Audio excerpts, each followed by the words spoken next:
Here's how to disable the Spotlight keyboard shortcut. Now, if every time you tap on the Command and space, it opens up the Spotlight, I'll show you how to turn that off. But first, hit the subscribe button down below. Really helps me out. Thanks, guys. Now, on here, if I tap Command spacebar, you can see it pops up with that Spotlight search.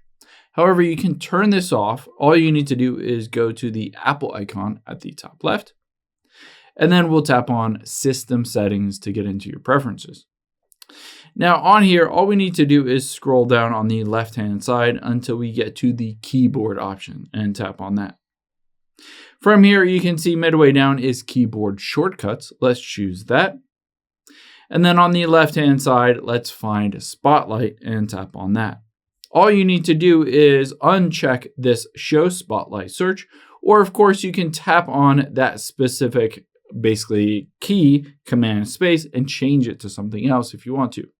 However, all you need to do is hit done here. And now if I hit Command space, you can see it doesn't pop up with that search. Hope this helps. If it did, hit the like button down below and leave a comment if you still have any questions. Thanks, guys.